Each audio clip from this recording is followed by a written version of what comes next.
My name is Jessica. I am 25 years old. I am from Italy, and I live in a small town with my parents. Our town is quiet and beautiful, with small streets, old buildings, and friendly neighbors. I like my town, but I always dream of something more. I want to see the world and have new experiences. I want to study in New York City. In my town, I study English at a small school. My teacher says, "Jessica, you are very good at English. You should study in another country." Her words make me happy. I start thinking about New York, a big city full of life and opportunities.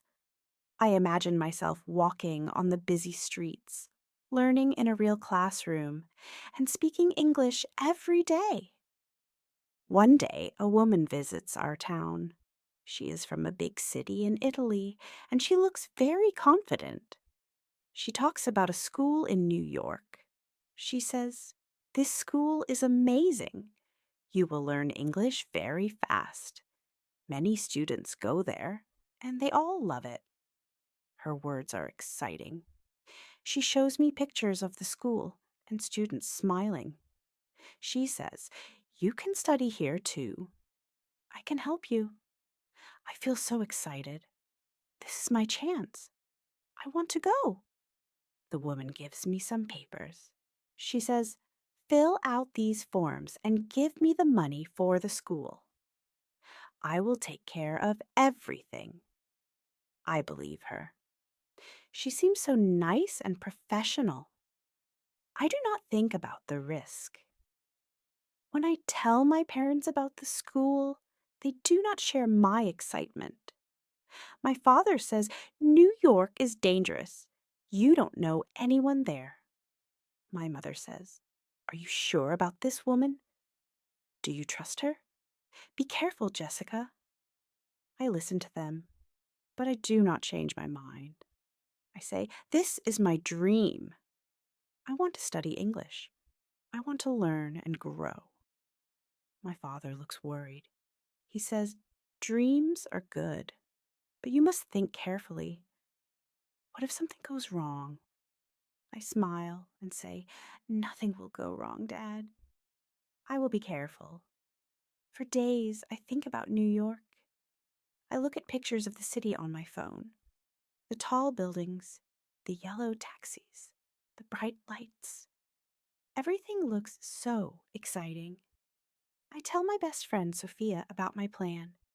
She says, "That sounds amazing, Jessica. I want to go with you. Let's go together." I feel so happy. Sophia is my best friend, and I know she will support me. I start making plans. I dream about the future, and I feel ready to take the first step toward my new life. My parents are still worried, but I tell them, this is my chance. I will be safe. I promise. I do not know what will happen, but I feel brave. I am ready for my adventure. New York, here I come. The day after I decide to go to New York, I start making a list of everything I need. I write down clothes, books, and personal items. I also include important documents, like my passport and the papers the woman gave me about the school. I feel excited, but also a little nervous. I want to be ready for this big adventure. I talk to Sophia about our plan. She says, "Jessica, we need to book our tickets soon." I agree. We check flights online and find one that is affordable. It will leave in 2 weeks. I feel a rush of excitement. 2 weeks is not a long time. At home, I start packing my bag. My mother helps me. She says, "Jessica, take warm clothes. New York can be very cold." She also gives me some snacks for the trip. "You might feel hungry on the plane," she says. My father watches me pack. He looks worried, but he does not say much. Sophia and I meet every day to prepare. She is as excited as I am. She brings her camera and says, I want to take so many pictures. We will remember this trip forever. We also talk about what we will do in New York. We should visit Times Square, Sophia says. And the Statue of Liberty, I add. We laugh and dream about all the fun we will have. A few days before our flight, my father gives me some money. He says, Jessica, keep this safe. Use it only if you really need it. I thank him and promise to be careful. My mother gives me a small notebook. Write about your trip, she says. I want to read your stories when you come back. Finally, the day of the flight arrives. Sophia and I wake up early. My parents take us to the airport. The drive is quiet. My mother looks at me with tears in her eyes. She says, Jessica, please call us when you land. I hug her and say, I will, Mom. Don't worry. At the airport, everything feels big and new. Sophia and I check our bags and get our tickets. We go through security and find our gate. My heart is beating fast. I look at Sophia and say, we are really doing this. We are going to New York. She smiles and says, yes, we are. When it is time to board the plane, I feel a mix of emotions. I am excited, nervous, and a little scared. I wave goodbye to my parents one last time. Then Sophia and I walk onto the plane. As I sit down and fasten my seatbelt, I think about everything ahead. This is the beginning of my dream. I feel ready. Sophia and I sit next to each other on the plane. It is my first time flying and everything feels new. I look out the window and see the airport getting smaller and smaller. The plane lifts off the ground, and I feel a mix of excitement and nervousness. We are really going to New York, I say to Sophia. She smiles and says, yes, Jessica. This is the start of our adventure. The flight attendants bring drinks and snacks. I take a small sandwich and some juice. The food is not bad, Sophia says, laughing. We watch a movie on the small screen in front of us. It is an American movie with English subtitles. I try to follow along and read the subtitles. This is good practice, I tell Sophia. She agrees.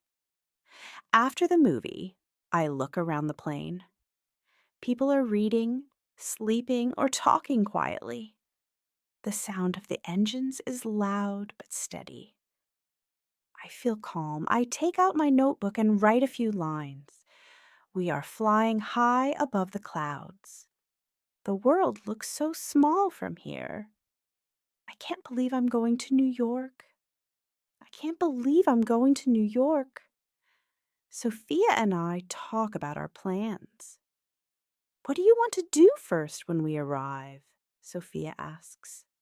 I think for a moment. I want to see Times Square. I want to feel the energy of the city, I say. Sophia says, and I want to eat a New York pizza. I heard it is the best. We laugh and continue dreaming about our trip. As the hours pass, I start to feel tired. The flight is long and the excitement is turning into exhaustion. I close my eyes and try to sleep. The seat is not very comfortable, but I manage to rest for a while. When I wake up, Sophia is looking out the window. Jessica, look, she says. The lights of New York City. I lean over and look out the window. It is dark outside, but I can see the city lights shining brightly below. It looks magical. My heart beats faster. We are almost there, I whisper. I feel a mix of emotions again: excitement, happiness, and a little fear. What will happen next? Will everything go as planned? When the plane lands, everyone claps. Sophia and I smile at each other. We made it, I say. We grab our bags and follow the crowd to the exit. As we step off the plane, I take a deep breath. The air feels different. This is it. I am in New York City. My dream is starting now. When Sophia and I arrive at the airport, everything feels big and overwhelming. The signs are in English, and the people around us speak so fast. I try to listen carefully, but it is hard to understand. Stay close to me, I say to Sophia. She nods and holds her bag tightly. We follow the signs to get our luggage. Once we have our bags, we take a taxi to the address the woman gave me. I am so excited. This is it, I tell Sophia. We will see the school soon. The taxi driver is kind and talks to us. He asks, "Where are you from?" I smile and say, "Italy." He says, "Welcome to New York," and I feel happy. But when we arrive at the address, my excitement disappears. The building looks old and empty. I check the paper again. "This is the right address," I say, confused. Sophia looks worried. "Maybe it's the wrong place," she says. We knock on the door, but no one answers. I call the phone number the woman gave me, but the call doesn't go through. "This can't be happening," I whisper. We stand outside the building for a long time, not knowing what to do. Finally, I realize the truth. "This is a scam," I say. "The school isn't real." My hands start shaking. I open my bag to check my money, but it's gone. "Sophia, they took everything," I cry. Sophia looks scared. "What do we do now, Jessica?" she asks. I don't have an answer. We find a small cafe nearby and sit down. I feel lost. The waiter notices our worried faces and asks, "Is everything okay?" I explain what happened, and he shakes his head. "I'm so sorry," he says. "This happens sometimes to tourists. Be careful in this city." The waiter gives us some free coffee and a little advice. "There's a cheap hotel down the street. Maybe you can stay there tonight," he says. I thank him, even though I feel embarrassed. Sophia and I walk to the hotel, but when we ask about a room, the manager says we need payment up front. I try to explain, but he doesn't listen. "No money, no room," he says. That night, Sophia and I have no choice but to sleep in a small park. It is cold, and I can't stop crying. I think about my parents and how they warned me. "Why didn't I listen?" I whisper. Sophia tries to comfort me. "We will figure it out," she says, but her voice sounds unsure. As I lie on the hard bench, I stare at the dark sky and feel completely alone. I left home with so many dreams, but now I don't even know what will happen tomorrow. For the first time, I feel afraid of New York City. The morning after our night in the park is cold and quiet. Sophia and I sit on a bench trying to think of what to do next. I feel tired and hopeless. "Jessica, we need help," Sophia says. I nod. She's right, but I don't know who to call. The only person I can think of is my father. With trembling hands, I take out my phone. I stare at the screen, unsure if I should call him. I remember his words. "Be careful, Jessica. New York is dangerous." I feel ashamed. What will he say? What if he is angry? Sophia touches my arm. It's okay, just call him, she says softly. I take a deep breath and dial the number. It rings, and my heart pounds. Finally, my father answers. Jessica, is that you? He says. His voice is calm, but I can hear the worry in it. Tears fill my eyes as I start to speak. Dad, something bad happened. I explain everything. The fake school, the stolen money, and spending the night in the park.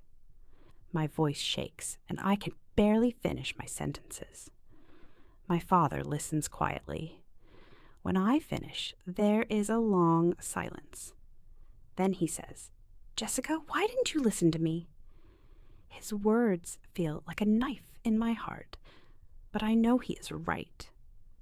I'm sorry, Dad, I whisper. I didn't know this would happen. He sighs and says, I'm not angry, Jessica. I'm just worried about you. Are you safe now? I look at Sophia, who gives me a small smile. I'm with Sophia. We're okay, but we don't know what to do next, I tell him. My father pauses, then says, I will send you some money. Use it wisely, Jessica.